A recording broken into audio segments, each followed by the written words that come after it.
Yak Gadget, made in America, based outside of Nashville, Tennessee. Yak Gadget offers all kinds of storage accessories, quick mount motor mounts, anchor systems, track mounted accessories, even paddles. Go to yakgadget.com and get your kayak decked out for your next trip out on the water. The 153 Bait Company, based in Troy, Ohio, make everything from plastics to custom painted hard baits. Hook 'em hard and hook 'em often. All of our baits are made to order and all of our hard baits are hand painted to order. So go to the153anglers.com to place your order today. This segment is brought to you by Jig Masters. Step up your game with high-quality performance jigs, spinner baits, buzz baits, and more from jigmasters.com. And always, when in doubt, get the jig out. You're tuned in to Off the Water. I'm your host, JP. This is the premier source for all things to do after a long day of fishing. Chill out, grab a cold one, and let's go explore what there is to do off the water.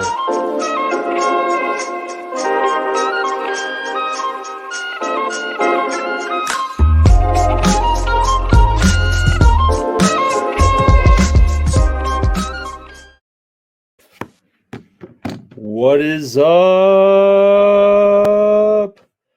Long time no see, people of the internet and the podcast world. Welcome to Off the Water. I'm your host, JP. And today we're going to have a special guest, none other than Mr. Damian McCartney. What's up, Damian? No, not much. Living the dream, man. Nice, nice.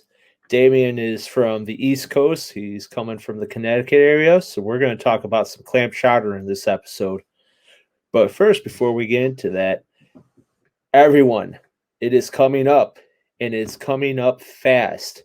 What am I talking about? I am talking about the Paddle and Fin Trail Series and the Opens at Dale Hollow and the Clash of Clubs at Dale Hollow.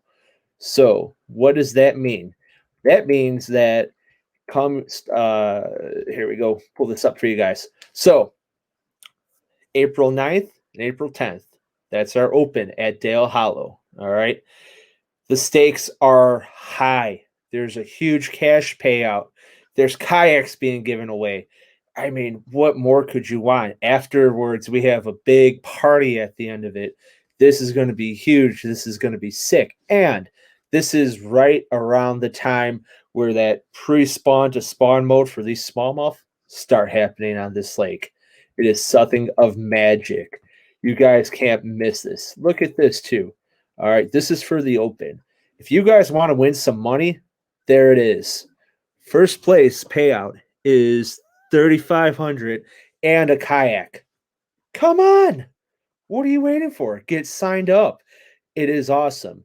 Now, day two is going to be the Clash of Clubs. All right. $225 per team. Top 5 teams get paid. 50 clubs send their top 3. And here's the thing. If you have more than 3 guys willing to go, you can make a team of 6. You can have 2 teams from the same club fishing this tournament. So what do you got to lose? And look at this. That's a nice, sweet payday there too. And the individual with the biggest bag wins a new canoe flint. I mean, we're just giving stuff away left and right here. You guys get signed up, go to Tourney X, sign your teams up, sign yourselves up, come join us, hang out with us down at Dale Hollow. This is going to be April 9th through 11th. We can't wait to see you guys there. Now, back to our regularly scheduled program and back to Off the Water. So, Damian, what's going on, brother? Nothing. That sounded pretty sweet. You guys got some good stuff going on over there.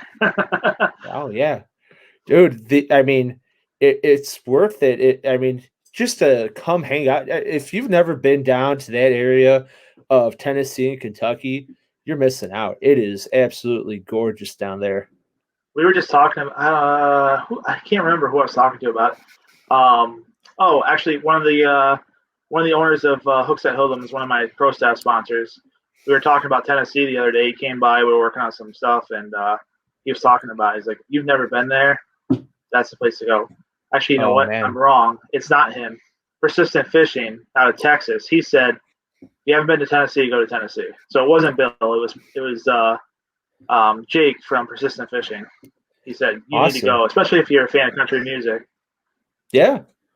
Speaking of country music, one of the guest musicians we're gonna have is JL Flukes, who's been on the show quite a bit and is an avid kayak fisherman as well. So he'll be joining us down there for this event. Awesome dude. He could rock out, man. It's a good time with him. That's awesome. That's awesome. So, hey, maybe you can make the trip. Maybe, I don't know. Tell the firehouse, hey, I need a day off. So, yeah, right. It's more like the boss that's upstairs. So going into a little bit of background about yourself, me and you share the same profession. We do. All right. Us firemen, we're brothers from the fireside. Absolutely. Tell us a little bit about yourself, who you are, what you do, and we'll go from there. Well, obviously, like you said, my name is Damian, also known as Big D or Dane. I'm Big D in the house. EMT. Big D in the house. Yep. I actually live outside of two major cities, so Hartford and Springfield, Massachusetts. I'm closer to Springfield, but Hartford's only 15, 20 minutes south. In Connecticut, we're technically central Connecticut, I guess you could say. We're 91 corridor, so 91 goes from way south up to all the way up to Maine. So easy for us to go wherever we need to go. Other than that, I am a father too, and married, and pretty much bait making takes my life up, and I try to fish when I can, and I'm a daddy daycare dad. Hey, that's the awesome part about our job, working the shifts we have. You have a lot of time off, you can fish, but also going to raise kids, you get a lot of time to spend with them. So, that's actually quite a blessing to have the opportunity to do that. So what got you into kayak fishing, dude? Actually, so I don't kayak as much as I small boat fish. Okay. Kayak, I'm actually on the hunt for a new kayak for this year. My wife and I both, she fishes as well. But we picked up like a little 10-foot aluminum boat last year that we've just kind of been using more than anything else. Nice. The kayaks were put on the side of the shed, and that's where they've been. But she just likes to be in the same boat. That way, when she gets things tangled up, I take care of it, kind of thing. Yep. But I actually, you're gonna laugh. So this story kind of goes back a little further. So I grew up in South Florida. I was born and raised there until I was 16. And my father we'd go out fishing here and there, but it was never like every weekend kind of thing.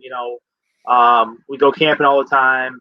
It was just kind of part of it, a lot of down there is obviously the river, where I live, the river is technically the inlet from the ocean.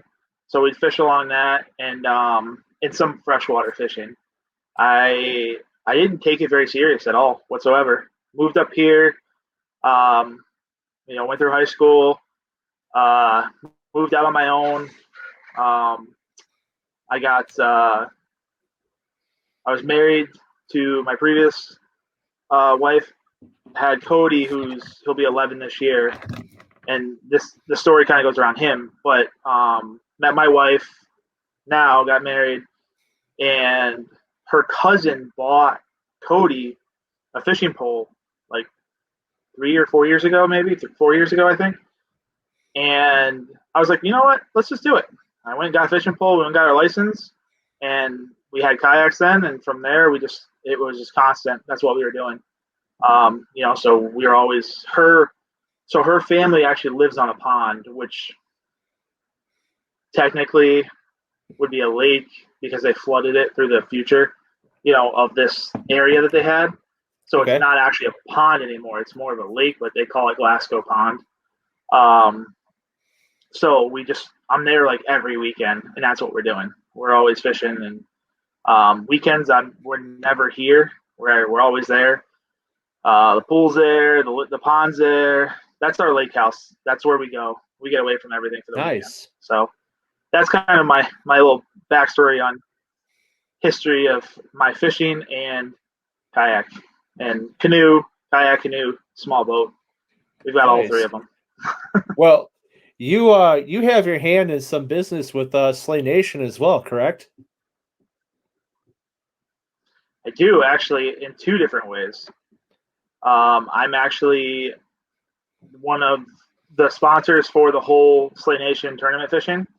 And I'm also a director for the Small Boat Division 2 in Connecticut. Yeah, dude. Slay Nation has done some awesome things. We've had them on as guests plenty of times between all different segments. And anytime that there's someone in need, Slay Nation's right there to fundraise that money and help those people out. So that's anyone ever asks, I'll always tell them, hey, look at Slay Nation if you want to do something good. Yeah, absolutely. Frank does an awesome job. We talk about it every time I talk to him because he's actually not too far. Well, I say he's not too far away, but he's on the south side of the state. And we talk probably once a week at least. And I tell you, his ideas and things he wants to do is phenomenal. And the way that Slay Nation's been growing over the last 2 years has been crazy. And giving away and doing these fundraisers have been phenomenal. We've got a huge turnout too, which is great. Yeah. Well, shout out to Frankie. I think I'm saying Palafrone, right? Is that how you say it? Yeah. Palafrone. Palafrone. Yep. We call him Provolone though. Yes, Frankie Poverlone. Yeah. And Slay Nation. Guys, you guys are doing an awesome job with that. So keep up the good work there. But let's get into your brand a little bit here. Stretching Lines. Stretching Lines. We're a soft plastic. How do I put the soft plastic creator? I guess. It was a spur of the moment, man. It was just one of those things. It started out as a clothing company. Okay. I started out with this hook logo and just the hooks. And then the other parts have changed throughout time. We also have a bass logo that we use sometimes here and there. And you'll see it on the hat that's there. That's our bass logo. Okay. We started out with apparel, and then I actually had some guys that were asking the pro staff and asking if I was going to do anything else, and I said, "Well, I don't know what you mean." And so he's like, "Why don't you do some baits or something like that?" So I looked at a couple different things, and I'm like, "Wow," soft plastic seems kind of interesting. So I started getting into that a little bit. I made some jigs in the beginning. We dabbled in some painting of hard baits, and I just kind of I found creating soft plastics. It's just fun. It's fun to start with a bucket of what looks like milk and create something that's 2-3 colors, all this other stuff. The page you're on right now is Jonah's Realistic Jigs. Mm-hmm. He's actually a buddy. I'm actually helping him right now. Basically, he doesn't have a website or anything like that. He just has a Instagram. So I'm helping him out. He does a phenomenal job with jigs. He's actually another one of my pro staff sponsors this year. But he does a phenomenal job with some of that stuff. Yeah, let's go back to these baits. And you guys got the Firecross special out right now. And for you guys, so right now, Firecross is about to pick up for us, and you guys are going to be getting it soon over on the East Coast there. But yeah, these actually look pretty sick, man. I like the two-tone that you actually have between there with the black speck in them. If I'm not mistaken, so these are going to be the ones that are in the picture are the Mugger Cross. So the ones that are in that picture there are there is the Dangler, which are the ones towards the left body. Yep. And then the other ones up top are the Thumper, which are up over on the right side. Okay. We do have right now. I have them. They're actually hanging on the rack right now. Are the Mugger Crawls and the Sledge Crawls. So here's your Sledge and Muggers. Okay. Yep. I had a few Cool. guys that throw the jigs around a lot ask for the mugger crawls or the sledge crawls. So I made some up in the sledge crawls as Yep. well. Yeah, man, those look pretty sick. One thing I also like too is the beefcakes here, man, and the colors you're able to get on them. Looking at the resolution, it almost reminds me of how, the way it's ribbed, right? If you could see my Corsa, the way it's ribbed and the color scheme. So even though it's your typical green pumpkin and your June bug or dark blue colors, these colors almost remind me of what Sixth Sense would put out. So it's a very like a high definition to those colors based upon what's in those pictures. Yeah. So I've been shooting plastic for 2 years ish now. I want to say it was maybe a year. It's been like a year and a half or so. And I've tried so many different products, and I finally found something that I really like. I send more stuff out than I actually sell to get it out there for people to try, stuff like that. And I have a buddy in Texas I sent a care package to, and he took out our thick stick and he's sitting there pulling on the thing. He's like, "Dude, is this made out of tires? This is crazy." And it took me a while to find what plastic I wanted to use. So I am across the board with the same plastic blend, with a couple little additions into it, for what we have. And the colors are endless. I mean, you can come to me, send me a message, email, whatever, and be like, "Hey, I'm looking to match this." Actually, I have a guy who's on my staff. He just got back from Louisiana, from one of the Toyota Series tournaments, and we were working on it today. And he wanted something similar. Who makes the colors? I can't remember who makes the colors now, but it's a purple and a blue and a brown. And he's like, "Dude, can you do something with this?" And I want to change up some stuff. So we went through it today, and I blew him out of the water. He's just like, "Dude," he's like, "this is crazy." He's like, "These things are awesome. Let's change this color. Let's do this. I want to see what that looks like." And I did it. So he's actually going to come down here soon. And we're going to sit here all day and just make colors. And he's going to help me get more colors to add to our line. Because, everybody likes simple colors. I mean, most people like simple colors, but the one thing that fishermen like is they like things that are fancy, and we try to stay more towards those neutral colors, those natural colors, but I can do anything. So it's all up to your imagination. You tell me you want something purple, purple, white, green, whatever, and I can mix it together in certain ways, and we can work together on it. That sounds like the alien spaceship. It is. It is. That's awesome, man. Well, and I've watched and let's actually go. I'm going to pull up your Instagram real quick, and I've watched plenty of times you live on Instagram where this isn't when you're doing your baits. They're not in house. I'm sorry, they're not in a manufacturing plant. They're right there in your basement, hanging in house. Yep. So this is your Instagram for Stretching Lines, and let's see here. Just to kind of, we'll play this one as an example. I'm going to kind of fast forward through it, but just to kind of show you guys. Look it. So there he is. All right, he's cooking. Let's see here. Can I get down a little bit? I mean, just everything is done by hand. There's nothing being done here in a actual press machine or manufactured to a true extent. Now, looking from where we start to where we're at right now, keep it going. I mean, come on through. Let's see. Where'd you go? There you are. All right. Now you're in the molds. I mean, all this, right? Yeah. Pulling molds right there. This is all done by hand. Look it. Here's your product. There it is. This is dedication. This is hard work. This is blood, sweat, and tears poured into this, man. So kudos to you, and thank you for doing what you do, man. Because a lot of people, I mean, you find it as a hobby, but there's a lot of people who wouldn't have the time or patience for that.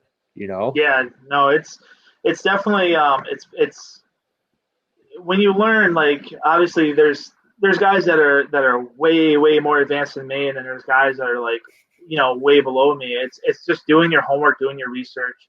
you know there's so many different steps you can take to do different things. Quality of your molds, quality of your products that you buy for your plastics, your glitter, your pigments, your pearls, the oil that we put things into. I mean, there's a lot of things that I'd like to do. Like, don't get me wrong, like an automated, press and all that stuff would be wonderful. But, at the same time, like, you get a barrel, you add your stuff into it, you hook this machine up to the barrel, and it just, the only thing you're doing is pulling the baits out. That's it. Pulling the baits out. You're not actually like, and whenever I guess you can say that you put your hands on every bait when you go to package it, but my hands touch the baits 3 times before it gets put in the package. Yeah. From pulling it from the mold, hanging it, grabbing it off the hanger, pulling it off the sprue, looking at it, putting it in whatever, whether it's salt or oil, the oil mixture or whatever, and then into a bag. I mean, it touches my hands 3 times, and we try to make sure we look at everything and find stuff. Some things get through the cracks. There may be like a thick stick that has a bubble in it somewhere or something, that just you didn't see. I try to hold everything up to the light and look through it if I can. Not everything's like that. So, it's just one of those things. What you do with that bubble and thick stick? You take your rubber band, put it over the bubble, and there's your wacky rig right there. Yep. Yeah, exactly. I mean, modern problems require modern solutions. This is true. This is true. Absolutely. And I haven't run into anybody, any customers or any of my staff that's like, oh, this is BS. Let's, you can give me, I want another bag. Like, everybody's like, hey, I understand, it's me. That's pretty much it. I've actually gotten a few guys from, I don't know if you ever heard of it, Jason Biggs podcast. Yeah. Bobby Roast Beef. Yep. So they're actually like 15 minutes up the road from me. Okay. So I actually work alongside Sean, the fisherman. He comes down to the house, and we've been going through colors, and he's actually been helping me package baits and everything and whatnot. And then he has a couple guys that he really trusts that he wants to get down here to do that. But it's all been me, like everything from my website, my social media, to packaging the baits up to this point have all been me. These guys are just going to come in and package baits. That's all they're doing, But I try to handmade, USA made all of our products, what we can, And like we're running into an issue now where we're trying to, I'm trying to get better packaging, because right now we just have clear bags. We slap a sticker on it and that's it. I'd like to get legit bags. Unfortunately, nobody does them stateside. So next step is to go to China. That's the closest deal. So I've been trying to find somebody that would do it. And there's so many different things I can do. I can put a, hanging thing on it. I can do all kinds of different things, but with the way things are, and I've been talking to a few like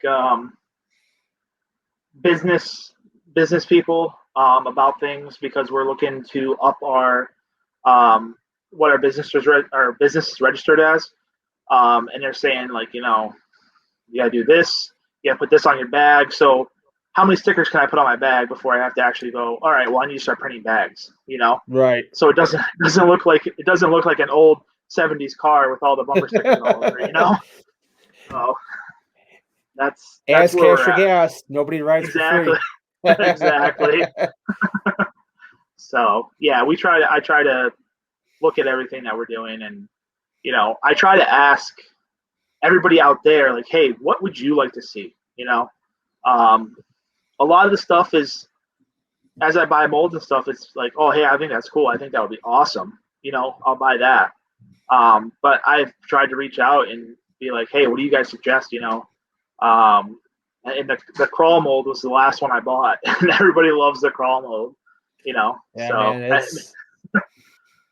it's one of those things. We all know that bass love craws, so I mean, craws are probably the hot craws, and then and it's just my opinion, but you'll find bait fish in a good healthy lake. I mean, it all depends on where you're fishing, though. It varies lake to lake because there's some ponds that are in like when you leave like Chicago, right? And you go outside into the rest of the country, like Chicago's kind of a unique animal because there's not a lot of like true bait fish that you find in our local ponds and lakes, except like Lake Michigan and our rivers. But one thing that's always there is there's crawfish everywhere. So, at any time, you're going to find somebody throwing a crawfish just because that's the forage. That's what's there, regardless of what body of water you're fishing. There's It's always funny. crawfish. Like, honestly, like, so that the Glasgow pond I was talking about, the one that we go to quite often, I have not seen a crawfish in there. I'm not saying that they're not. I've never seen one. But down below, so the pond drops, there's a dam and it drops down into a larger pond. There's crawfish down there, but I've never seen any up top. But those, I can't tell you how many times last year I threw some type of crawfish type bait on and they were hammering it, So it's a good one. I'm happy I got this one. When you get your stuff, you'll be happy with it. I guarantee it. Nice.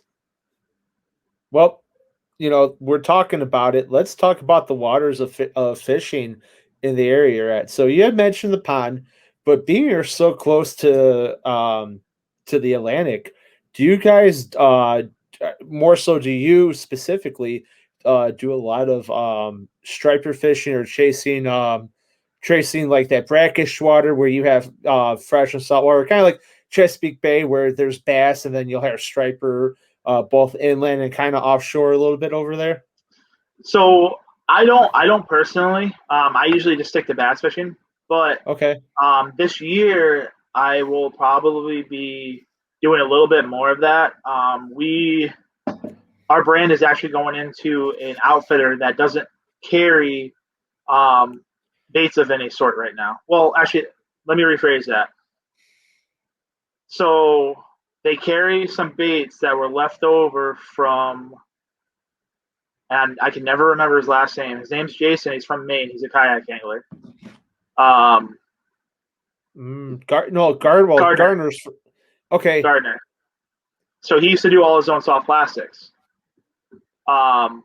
And Three Bells Outfitters were actually we're in the process of getting things in there.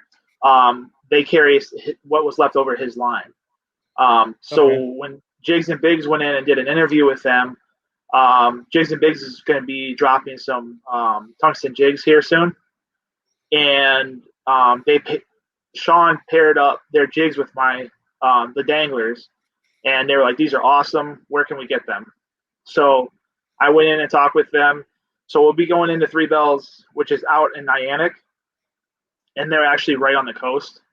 So those guys striper fish like crazy, cool. Right from their backyard. And they're like, "Dude, just come down. We'll take you out. We'll give you a pedal kayak because they're a Hobie dealer, Bonafide, Freedom, and they have like 2 or 3 other ones. We'll go out. We'll go striper fishing." I'm like, "All right, I'm down. I don't striper fish very much. The Connecticut River brings stripers up, and actually, like 10 minutes down the road, we have a bridge that crosses over the next town. There's a spot over there that everybody goes, and I hear that they hammer on the stripers out there. But I just haven't gotten into it that much. So hopefully this year we'll get on some stripers, but we'll see." That's awesome. Yeah. So like here in Illinois, people wouldn't think about it, but We have now. It depends on where you go because um, a lot of we have now Illinois for one is a monstrosity of a state. It is. I mean it. You could drive through 3 states if you're going south. You could cross through Iowa, Missouri, and Kansas all at the same time, and yet that's still one side of Illinois. Illinois is Yeah. huge, but we have a lot of nuclear power plants that power throughout the state. So a lot of these cooling lakes, at the time were growing zebra mussels. So what they did was they brought in pure stripers from the Atlantic and stocked them in the lake because the lake will never freeze because of the wind, because it's always a wind power and there's a warm water discharge into there that's pumping in, so that water always stays warm. So it's the right temperature for them to thrive in. But secondly, some of them you can only access with boats. So, like for example, Heideke Lake has pure striper in them. Heideke Lake is a cooling lake that cools the Dresden nuclear power plant, and you had to have a minimum of 10 horsepower on your boat just to get on the lake, because when that wind kicks, I mean, you're talking rollers, it gets, even fishing from shore, if you're not on the right side of the tracks that splits the lake in half, man, if you're casting into the wind, you ain't getting far. But Yeah. also too, if you use the wind to your advantage, that's going to push the bait fish up closer. So if you're casting parallel, if you're in a spot where there's nobody else around you, you could cast parallel to the shoreline. Man, those stripers and smallmouth just inhale it. But there's no way you could get a kayak out there, or even a small craft without having a 10 horse. Even if it was like a light aluminum boat, you're still chancing it. I mean, you have to have a full rig out there in order to be safe on those waters. That's crazy. But on the other hand, if you go down to St. Chris Lake, same situation, except they're not drawing that much. They're not drawing that much solar energy to power that nuclear plant, so it's a lot safer to be on a kayak and go chasing after wipers down there. But that's one thing. If I ever came out to your guys' area, or I should say, if and when I do, I definitely want to go chasing after some of those wipers out there, man. That just looks like a hell of a time, especially getting towed around in a kayak by them. Yeah, I see pictures and videos all the time, obviously, of all the guys, that fish around here, and from the trail and this, that, and the other thing, that they do that. And I just haven't gotten a chance to get out there. I mean, I've had guys ask me to make baits to go out there for them, which we will. We have in the works some saltwater plastic. It's a very, very new thing. I'm not sure where it's going to go, but Three Bells Outfitters will be carrying it, and Old Glory Outfitters in Massachusetts will be carrying it. Awesome. I won't have them on the site or anything like that. It's going to be specific to the 2 tackle shops for right now. We'll see where it goes, but hey, gotta start somewhere, right? Yeah, exactly. It's not something that I mean, I don't saltwater fish all that much. Like I said, I stick more to bass. We'll see what this year brings. I did get my license for inshore and offshore, so the goal is to get out there. We just don't know when. Cool. So, is there any other waters or fishing spots worth mentioning for someone who's coming to your area to check out? I mean, a lot of guys, and I have yet to make it out that far. I mostly stayed at Eastern Connecticut, on the Rhode Island line and whatnot. So I fished a bunch of those lakes on that side. Okay. Some up in Massachusetts. Like Candlewood. I honestly, I know anybody that fishes has heard of Candlewood. And yeah, it's one of the KBF trail stops. Yeah, the smallmouth that they pull out of there are ridiculous. I watch my feed and guys are out there, I was just watching. Somebody just pulled one up through the ice. I was like, wow! Like I'm blown away by the stuff that comes out of that lake. But eventually I'll make it out there. But yeah, Candlewood, I guess, it's a dream place to fish for a lot of guys, and honestly, that's the one I'll say. If there's anywhere else to talk about, go to Candlewood. Cool. Or I've also heard the Cape, the freshwater on the Cape. I heard is pretty producing. So Cool. not a lot of people think about that. They think more like offshore out on the Cape, but freshwater, I guess, is pretty good out there too. Nice. Yeah, what really kind of got I've watched videos from past, but recently, which I don't know, probably about a year ago, and I'll put the disclaimer out there. A lot of people talk about them in whatever opinion they have, but the Googan Squad made a video where they went to Boston and they fished. They fished in the river. They got I think like a 4 or 5 pounder out the river, and then went to Cape, and we're doing the brackish water thing, the fresh and salt water over there, going after largemouth and wipers while they're out there. It's just, it just looks like such a cool setting out there. Yeah. So they put into perspective, what that East Coast vibe is really like.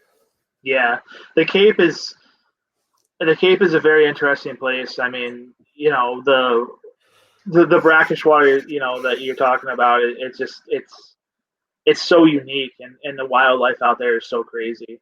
I have plans to go out there this year to do some bass fishing with Sean the Fisherman, because he knows all the spots. So cool, man. Well, let's dive into 36 minutes later and talking fishing. Let's dive into what to do off the water, man. Off the water, dude. It's off the water is. I mean, I'm usually flat out with the kids. We try to do all kinds of stuff between camping and just hanging out. It's more off the water. It's usually all family time. If it's not work, it's family time or bait making. I've done this for myself lately. So basically what I'm doing is I work in the bait lab, magic zone, the basement, whatever anybody calls it, because I've gotten so many people saying, oh, I want to go check out the magic zone or the bait lab or whatever. I do that Monday through Friday if I'm not working or something's going on, from usually around 9 till about 2. And that's what it is. And on the weekends, it's not there. At night, I've cut back my nights to spend more with the family. So I always answer my phone, but other than that, I try to spend as much time with the family as I can. I'm lucky. We're both lucky. I remember when I'm in the academy, my instructor goes, "There's 1,000 people for your feet in those boots right now." Mm-hmm. He goes, "Love this job." And I do. And the great thing about this job is it makes me stay home more with the family, which is great. I get to see the little guy growing up he came up to me holding an egg today, and he goes, "Egg," and I'm like, "Where did you hear that from?" Like, I don't know where you heard that from, So it's like, it's one of those things, that's my off the water. That's what I do. I know we were talking a little bit before. So summer's coming, springtime, summer. I like to smoke meat. My man. I just got into it last year. It's funny because springtime came around. My wife's like, "Hey, I said I had this like little, like seriously, like, I don't know, 1.5 by 1.5 charcoal grill," and I'm like, "I need something bigger." So of course, she's like, Father's Day is right around the corner. She finds this smoker grill thing, and she's like, "You want this?" I'm like, "Yeah, sure." So I get it, and I'm just like smoking everything I possibly can, you know. And we went down to her parents' house, and I wanted to bring it, but we have 2 SUVs, so it's tough to carry things like that around. So Lowe's had a sale on an electric smoker. She's like, "Listen," she goes, "it's $200." I'm like, "Done deal, let's go." Loaded up, went and got it, brought it back to the house, and all weekend that's all I did. Smoked meat all weekend. So that's my other thing during the summer is, you know, I'll put something in there, go fishing, come back out, you know, and that's what I do. Nice. Obviously that and drinking whatever I can get my hands on usually. You know, it's funny, you know, you can tell, you know, especially firemen, a lot of guys cut from the same cloth on that. So now 2020 wasn't able to do it. 2018. One of the days was working shifts, but the last 5 years, I've done a cook-off that it's a bunch of firehouses in the area, both city and suburbs, and we go and we compete. And I actually took home. Actually, I got look at this right here. Hold on. 2017, right here. Oh, This look is at that. number 1 for smoked pulled pork. Boom. Really? Oh Yep. man. That's one of my favorites. That between that and the brisket, I'm a big brisket guy. I love brisket, and I tell you, YouTube is the most wonderful thing. You know, I found a couple YouTube channels and followed them, and it's phenomenal. Yeah, smoking meat. Like I tell you, we actually had a smoker donated to us at the firehouse. So if you'd like a very entertaining story, stick around afterwards. I could tell you our smoker dilemma between all 3 shifts. I can only imagine. Oh my God. I know how it works. LTP, if you're listening, I'm sorry for throwing you on the spot like that. Yeah, no, that's my off the water deal, like smoking, and actually I've gotten into the tiny boat building too. I mean, that's on the water, off the water kind of thing, but yeah. I actually enjoy that. I've always been mechanical, so I graduated with I wouldn't say degree, but I graduated from a tech school studying machine technology. So I was a machinist for a little while. I was a propane technician for a little while, diesel mechanic, firefighter. So nice. I've done a little bit of everything. I'm a jack of all trades, master of none. So hey man, best way to be, right? It is.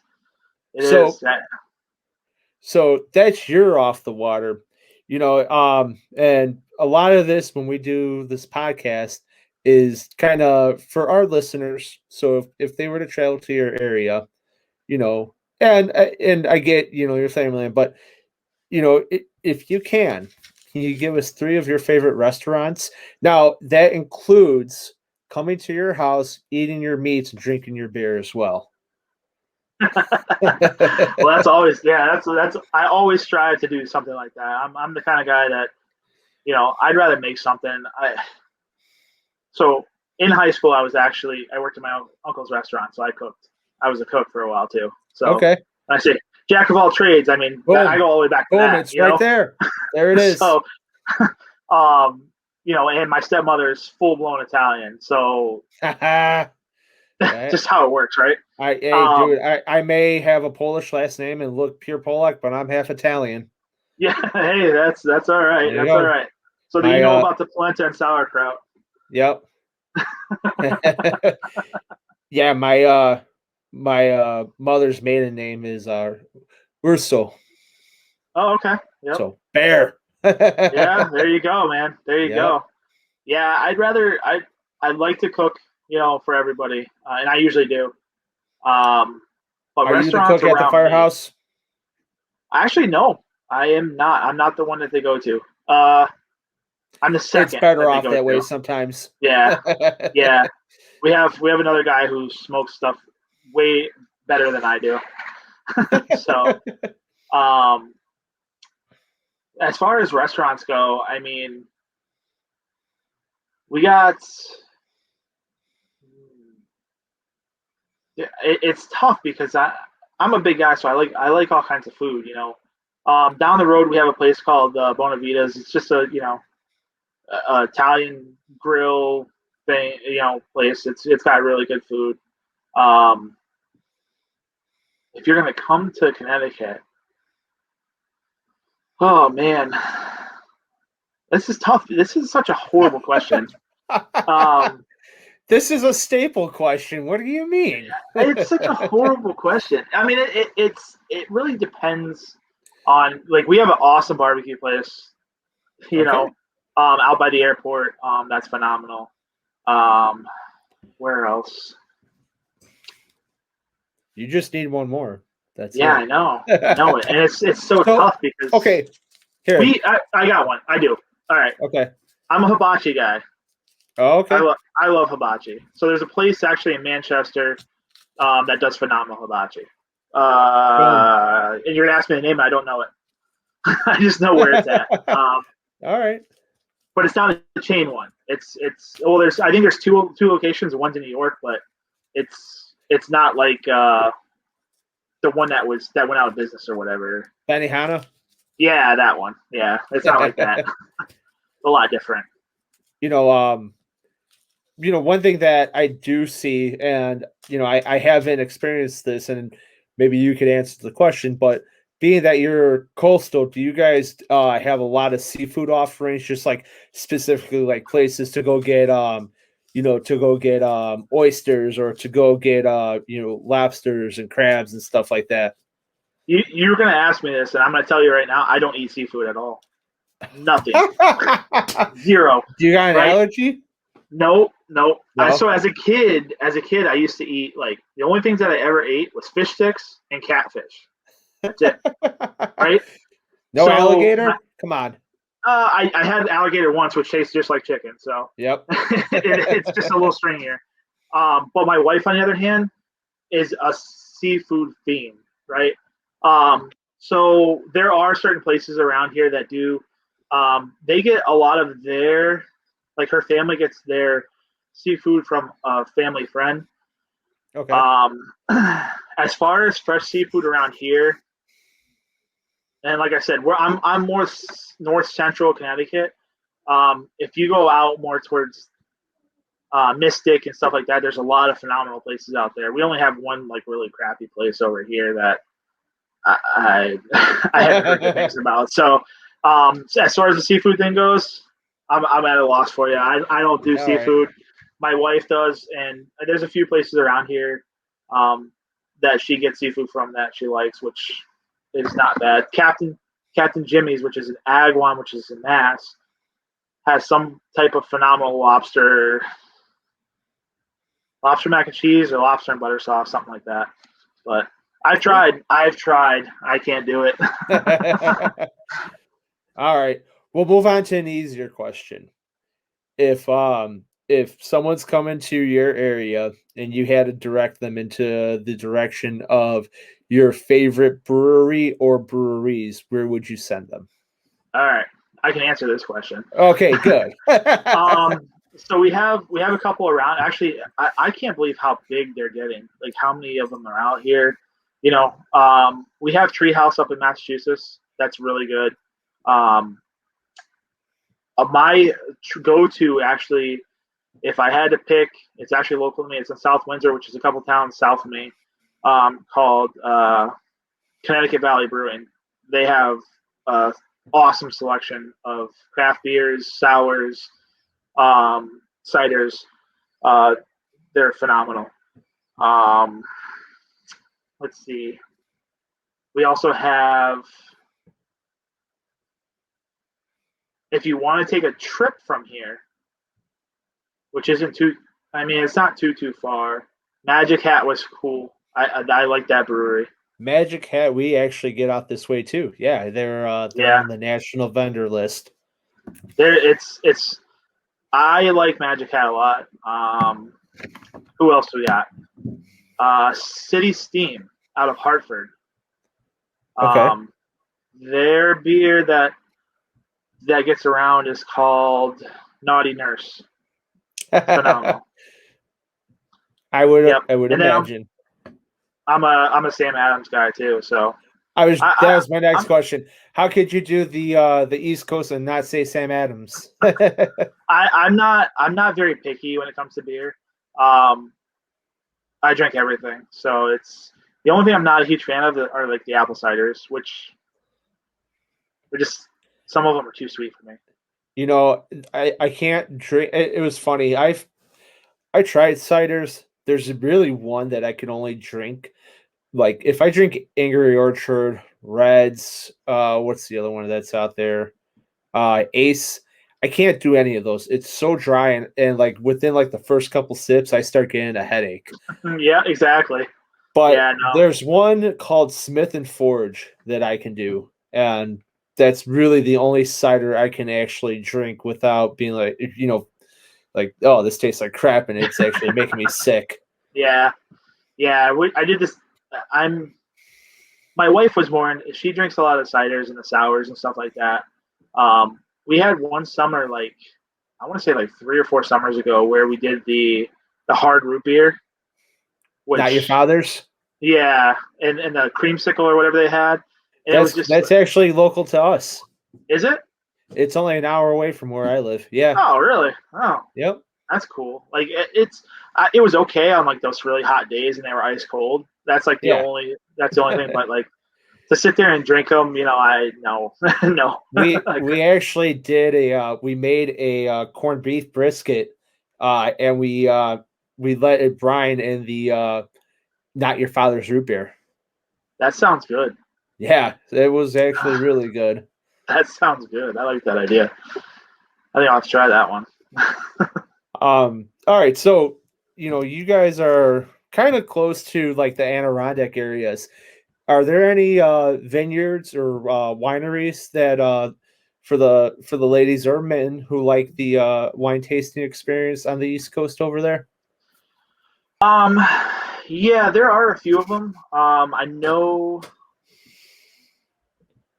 Wow, there's one actually down near my in-laws' house, and I can't remember the name of it.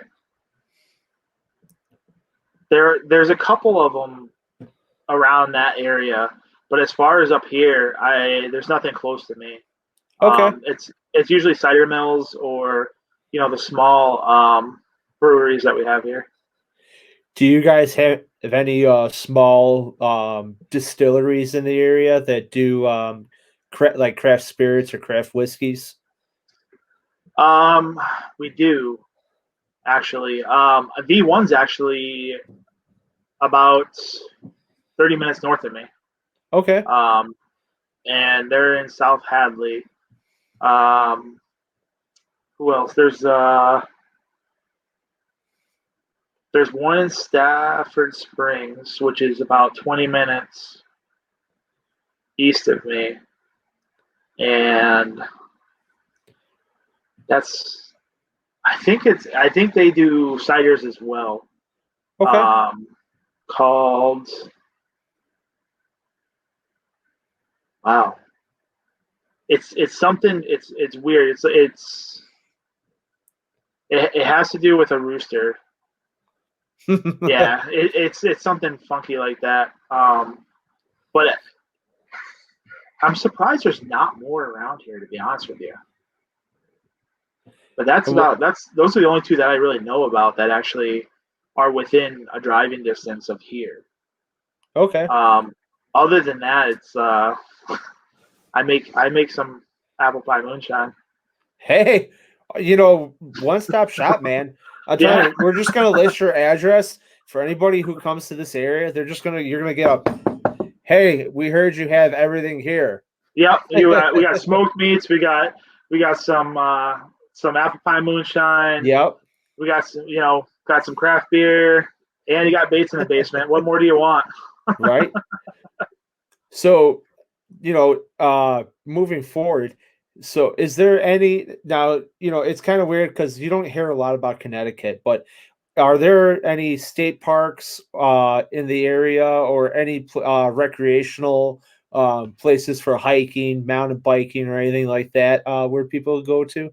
Oh yeah, there's all kinds of places. I mean, we got um, well, so I mean, as far as Connecticut goes, there's a lot down more central and eastern side. I actually haven't been out too far west in Connecticut, but I Okay. know there are some state parks out there. Hiking's huge around here. There's all kinds of places. You can go 15 minutes north, 20 minutes north into Mass. There's Mount Tom. You know, you can go up into the Berkshires. That's actually where I'm from. There's a ton of stuff up there. Um, Down here, you know, most of it's just your regular state parks. You know, it's more trail walking than anything. Hiking's kind of, you know, I'd say we're a little bit more flat in Connecticut than everybody else, but there's a few little spots here and there that you can go and the state parks and whatnot, and there's some pretty awesome scenery around. Cool. Off the top of my head, it's like Hopeville, and there's Stafford Wildlife Refugee, I believe. Yeah, down towards Central Southern. There's a bunch of stuff like Colchester. There's some stuff over there. Connecticut has a little bit of everything. You know, with what you're looking for, and my suggestion is finding something down towards the shore if you come up here. Obviously, that's the nice areas down there. Cool. And the last part of it is being that you're you're the dad and everything revolves around the children. Are there museums, children museums, or places to take the kiddos to while you're in Connecticut or in your area or traveling about where they could go run loose? Yeah, there's definitely all kinds of things. Actually, so Connecticut Science Museum, which is in Hartford, is pretty cool. If you go south, you can go to Mystic Aquarium. That's pretty cool. With COVID, obviously, everything has been kind of condensed down. You know, we've gone there a couple times. We actually just went to Mystic 2 weeks ago. Checked it out. I thought it was pretty cool. They had like a whole dinosaur museum or exhibit in there. And I believe Connecticut Children has it right now too. As far as my area, if you go north into Mass a little bit, and it's just because I actually live like right on the line, so I go to Mass quite a bit. Dr. Seuss is actually from Springfield. Oh, yeah, that's right. Yeah. They have a museum there, the Basketball Hall of Fame, because basketball was invented in Massachusetts. Yep. If you didn't know that. That's there. Holyoke. I don't know if we were talking about this the other day at work. I don't know if they have a museum for it, but volleyball was created in Holyoke. Really? So yeah, yeah, I know. You know, and let's see. Are you familiar with Yankee Candle? I sure am. They're like 40 minutes north in Massachusetts. You know, every podcast that I have been doing over the last year and some change, something always comes up for Olivia where, oh, look at this. We can go to the Yankee Candle Factory. Yeah, it's crazy because they have the store, and then they have two huge buildings like within a mile of each other. And then actually the previous owners of Yankee Candle, when they sold it, they were told they couldn't recreate a brand or anything like that for like, I don't know, 2 or 3 years or something. They recreated a brand, and now they're north a little bit. And they are called,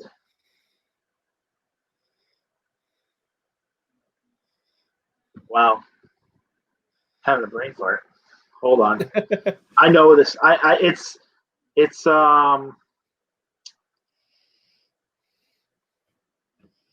let's see.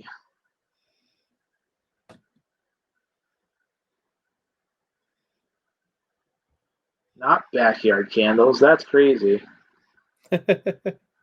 Yankee Candle. Not Bath and Body Works. Whip City Candle. Oh no, that's not it. Oh, I forgot to tell you about that place too. That's a good place. Wow, and it's sitting. There's one sitting right there, and I can't see it. It is called Kringle Candles. Okay. There it's a phenomenal store too. But what I was gonna say was Sturbridge Village is phenomenal. They're a little bit near Worcester, Mass, just on the line as well. Old village, like they've have everything pretty much saved from the 1900s. You know, it's one of those kind of places. That's kind of cool too. And if you're out there, Treehouse is out there as well. Nice. So Treehouse Brewery and Sturbridge Village. But Okay. yeah, I mean that's as far as you know, because like I said, I'm right on the line in Massachusetts, so most of my time spent around this area is usually in Massachusetts, outside of Hartford. Other than that, we're down at her parents' house, and we're actually close enough to Rhode Island that we go to Rhode Island quite a bit. So Cool. it's one of those things. And Connecticut's a small enough state that you can get through it pretty fast. Good. All right, man. Well, that's the questionnaires for off the water, but we're gonna roll into our little new part of this podcast. So at this time, we normally do True Confessions. However, it's 2021, and True Confessions was in 2020. So we're gonna kick 2021 off with a new. No, it's not a game, but it's going to be a review. So this part of the podcast now, what we're going to do is called the beer review. And what I'm doing and my fellow guests are going to do is give a review of a beer, whether they're drinking it, it's their favorite beer, first time trying this beer. You know, the kind of inspiration comes from Hold on, 1 second. Okay. Yeah. Well, why he's gone, for those who are listening, the inspiration of this comes from Barstool Sports. So if you're not familiar with Barstool Sports, go follow them. But this is the pizza review. So it's just like the little segment's called Everybody Gets One Bite. You know Barstool Sports, right, Dame? Yeah. All right, I'll just for you. Nice. So, are you familiar with Barstool Sports? You'll have to refresh me on it. Okay. Barstool Sports is kind of like how Paddle and Fin is, except for everything in the sports world. And there's a segment called the pizza review. It's called Everybody Gets One Bite. You know the rules. So what this is all they do is review pizzas from across the country. Well, guess what? We're going to do the same thing with beer. All right. So we crack it open, whether you know it or not. All right. That's a little disclaimer, but you crack open your beer, you take one sip, and you're going to tell your impression of what you think of it and give it a rating. So everybody gets one sip instead of one bite. Here we go. You know what? Before we do it, let's. What are we drinking? So you go first, and then I'll follow you. Berkshire Brewing Company. It's Hypnoto American IPA. All right. And we're going to do this based out of 10 stars. So, you know, whatever you rate it at, you give a number between 1 and 10. What I'm drinking here is the Kashmir Pulaski Chicago Pilsner from Maplewood Brewing. It's a dry hop Pilsner made with Kashmir hops. So, everybody gets one sip. You know the rules. Let's go.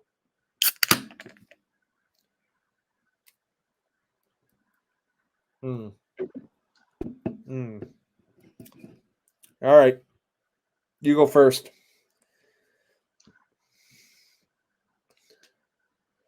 I would say about a 7. About a 7. What are you feeling? What are you tasting right there? It's very, very hippie. Very hippie. So, I'm going to give this one a 6. It's kind of like drinking Miller Lite, but you're adding a bunch of hop to it. And with that hop, it gives it like, it kind of feels like I just drank a Miller Lite and I ate a bunch of marijuana and now I'm burping up a weed smell. Alrighty then. So that's a 6 right there. Hey, right. That works. So thank you for coming to our first session of one sip. Everybody knows the rules. That was good. Hey, Brian, I'm sorry if we get sued by Barstool Sports for stealing or making a play on what they have. You can talk to me after the podcast about this.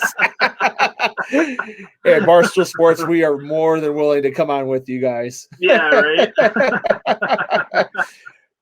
So we're about the end of the show, man. I'm going to give the floor to you, and you go ahead, give a shout out, pull some plugs for who you need to, and yeah, man, tell everybody what's on your mind, and if you think this podcast sucks, let me know. No, I don't think it sucks. I mean, that's I always like to go on and talk anything and whatever. It's one of those things, and I mean, I know you're probably the same way as me. Like you always look forward to those roundtables at work. Especially when the old timers come in. That's always the best.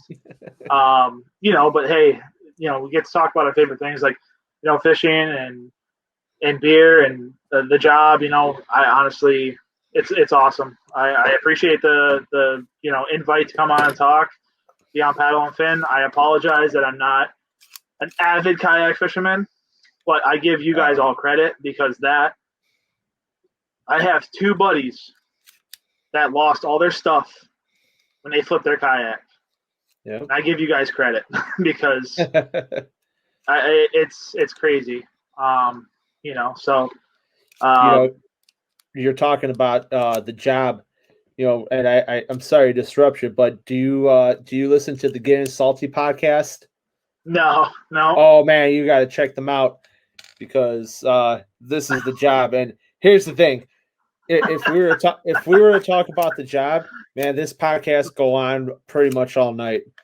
I'll say that for another time. Yeah, this is true. But shout out to Getting Salty podcast, man. Check them out too. Yeah, right. I thank you for letting me come on and talk a little bit about stretching lines and who I am and what I do. I try to be open with everybody, whether you are a customer to me or you've never heard of my company. I try to be through and through, all the way with anybody and everybody. So I think everybody that's been interested in stretching lines, that's pushed me this far. Big things coming this year. We collaborated with one of my other pro staff sponsors, Hookset Hoodlums. They got some baits coming out made by me with their input. I'll just go through my pro staff guys. Reaction Tackle. And I don't know if you knew this. You may. We're both Wicked Weights guys, Yep. So gotta give Jimmy a shout out there. Hookset, Jonas Custom Jigs, Martin's Custom Jigs, Sleigh Right Fishing, Slay Nation. Obviously, if you guys are looking for a small kayak, small boat, John boat, that's the place to go. I mean, every event is phenomenal. Like, you don't leave there mad that you didn't catch what you wanted. The giveaways and stuff from that just alone are awesome. I mean, I got to thank my family for dealing with all the shit that I put them through. Whether it's work or whether it's fishing related. They all love to do it. But they like to do it on their time, and unfortunately with me, it's like it's either I'm at work with the kid or fishing. So, I gotta thank him for that. And that's pretty much it. I appreciate you guys for letting me come on and talk to you and bullshit, and we can go all night. It's no problem about it, man. I'm happy to have you on this podcast, and as much as you may not think about it, for those who are traveling, who are in that area, your information helps. It helps someone make a decision about how they're going to spend their time in the area that's there. So, for some, it may not seem like it's a big deal, but, even the little bit of information from someone who's not familiar with the area, it helps tremendously when planning a trip. So, any advice and any tips and what you feel about the area is great. We just know they're going to show up to your house and demand everything you said you do. So, that's on you. That's on you. Yeah, hit me up. I mean, if you're in the area or around, hit me up. I'm always down to do something. And we got everything set up right now in the basement. I have a whole couple racks of baits set up. People can come and go, and you have a certain color you want to do, hit me up, make it happen. When kayak fishing and fishing in general takes off to be like a huge sport, and you have teams that are on tour buses, just watch. One day there's going to be a tour bus with about 50 people coming off that tour bus going, "Hey, we heard you do all this." Oh, I guess I'll have to get a bigger smoker then. Right? A bigger cooler. Oh, man. That's all right. Well, Damian, dude, it's been awesome. I appreciate you coming on. And you know what? I'm sure you'll be back in one way or another on this podcast. Hey, I'm always down for chatting. That's not a bad thing. Cool, man. Well, guys, that's going to end this episode of Off the Water. Again, if you have not already, or if you somehow missed the big disclaimer in the beginning, please go ahead, check out what's going on with the trail series. Check out the Open down on Dale Hollow, Clash of Clubs on Dale Hollow, and the rest of the season that's on there. There's some big money at stake. There's some big prizes at stake. But most of all, there's a great time, and you get to hang out with me and the other hosts from Paddle and Fin. So give that a peek, get signed up, and let's go. But till then, we'll see you off the water. Peace. Thanks for tuning in to another killer episode on Paddle and Fin. Don't forget to go check out our website at paddle_and_fin.com. Don't forget to check out the YouTube channel at Paddle and Fin. If you got a question, comment, want to hear from a future guest on a future episode, feel free to email us at paddle_and_fin@gmail.com. Don't forget to follow us on social media at Paddle and Fin on Facebook and Instagram. Shout out to our show supporters, Angler. The Angler button and app just makes for a better time on the water and creates a virtual logbook for every fishing outing out on the water. Shout out to Rocktown Adventures, located in Northern Illinois, for all your kayaking, camping, and hiking needs. Shout out to Jig Masters Jigs. When in doubt, get the jig out. Go to jigmasters.com